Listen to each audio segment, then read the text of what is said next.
दोस्तों, मानिए आपका एक पड़ोसी है, वो साल के 10 लाख रुपए कमाता है और एक दिन वो अचानक 5 करोड़ की गाड़ी खरीद कर घर आता है। आप उससे पूछते हैं कि इतना पैसा कहाँ से आया और वो कहे कि मुझे ये कार किसी ने गिफ्ट की थी, लेकिन किसने की थी ये वो नहीं बताता, तो क्या आप उसकी बात पर विश्वास करोगे? आप बिल्कुल नहीं करोगे और आपको सीधा सीधा शक होगा।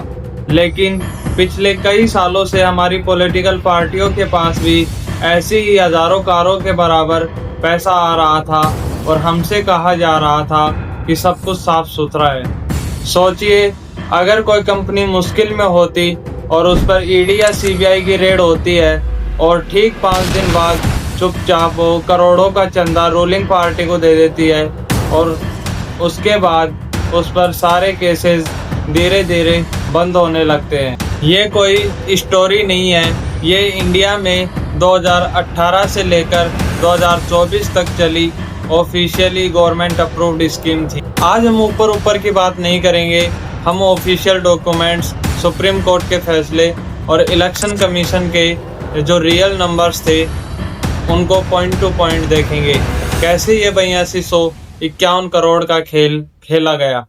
सबसे पहले आसान भाषा में हम ये समझते हैं कि इलेक्टोरल बॉन्ड्स थे क्या।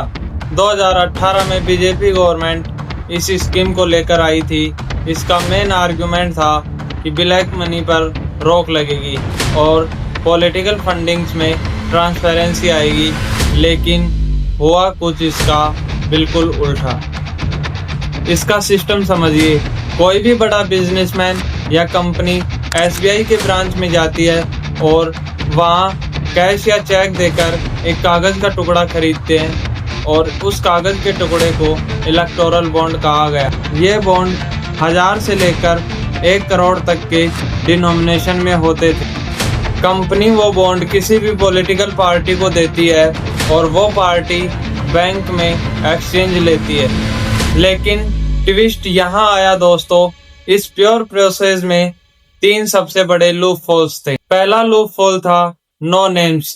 इसमें डोनर का नाम जनता के सामने कभी नहीं आता।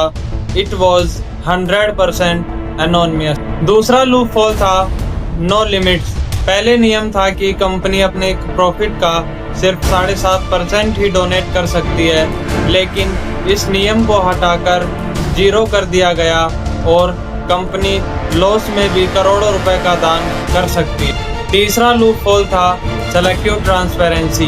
जनता के लिए ये डेटा सीक्रेट रहता था, लेकिन एसबीआई गवर्नमेंट के अंडर आता है तो रूलिंग पार्टी के पास ये एक्सेस हमेशा रहता था कि कौन किस पार्टी को कितना पैसा दे रहा है। लेकिन इस कॉन्स्टिट्यूशनल मजे को खत्म करने के लिए कई एनजीओ और कई पॉलिटिकल पार्टीज सुप्रीम कोर्ट गए और 15 फरवरी 2024 को एक हिस्ट्रिक दिन सुप्रीम कोर्ट के 5 जजेस कॉन्स्टिट्यूशनल बेंच, जिसे chief justice DY Chandrachud head कर रहे थे, उन्होंने एक मत फैसला सुनाया। यह स्कीम अनकॉन्स्टिट्यूशनल है और इसे वोटर्स को जानने का पूरा अधिकार है।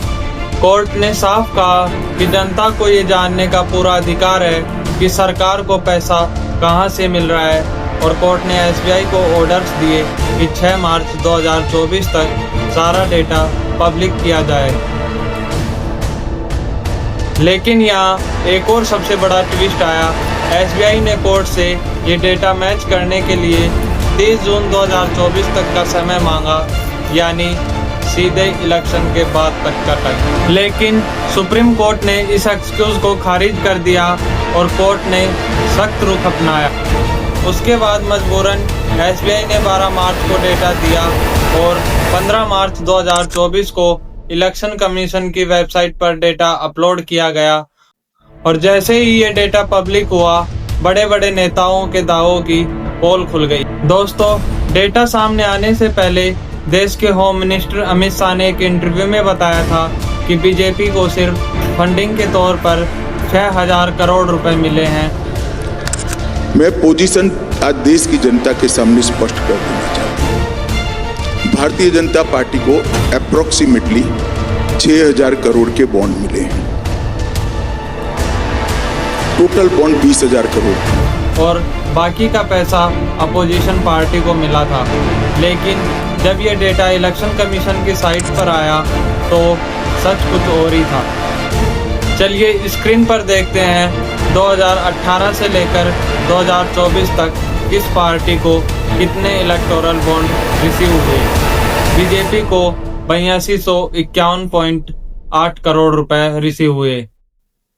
टीएमसी को हुए 1609.4 करोड़ रुपए। बीआरएस को मिले 1214.6 करोड़ रुपए। इंडियन नेशनल कांग्रेस को हुए 1421.9 करोड़ रुपए और बाकी का बैलेंस मिला बची हुई पार्टीज को। तो ये टोटल इलेक्टोरल बॉन्ड हुए 16,492 करोड़ रुपए के।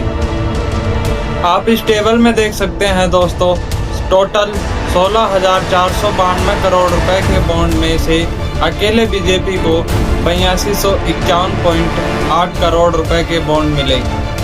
लेकिन असली कहानी सिर्फ नंबर्स में नहीं है दोस्तों, असली कहानी उन कंपनीज के पैटर्न में है जिन्होंने ये बॉन्ड खरीदे, जो कि टोटल बॉन्ड्स का 50% है। अमित शाह ने दावा किया था कि बीजेपी को सिर्फ 6,000 करोड़ के बॉन्ड मिले हैं, लेकिन एक्चुअल डेटा में 8251.8 करोड़ के बॉन्ड मिले, यानी 2251.8 करोड़ का सफेद झूठ, वो भी लाइव टीवी पर। इस प्योर पैटर्न को मीडिया ने नाम दिया चंदा लो धंधा दो। एसबीआई ने डेटा को चुनाव के बाद तक छुपाने की कोशिश की, जिसे कोर्ट ने नाकाम किया। देश के बड़े नेताओं ने पब्लिक के सामने गलत नंबर पेश किए। ये जो डेटा मैंने आपको बताया है, ये डेटा मेरा पर्सनल ओपिनियन नहीं है, ये इलेक्शन कमीशन की वेबसाइट पर ऑफिशियली पब्लिक है, आप इसे खुद जाकर देख सकते हैं। आपको क्या लगता है, क्या देश में इलेक्टोरल बॉन्ड बैन होने के बाद पॉलिटिकल करप्शन खत्म हो जाएगा? ये पार्टीज फंडिंग का नया तरीका ढूंढ लेंगी? अपनी राय कमेंट में जरूर लिखें। अगर आपको ये वीडियो इंफॉर्मेटिव लगा हो तो वीडियो को लाइक करो, शेयर करो और चैनल को सब्सक्राइब करो। मिलते हैं अगले एक नए इंफॉर्मेटिव वीडियो में।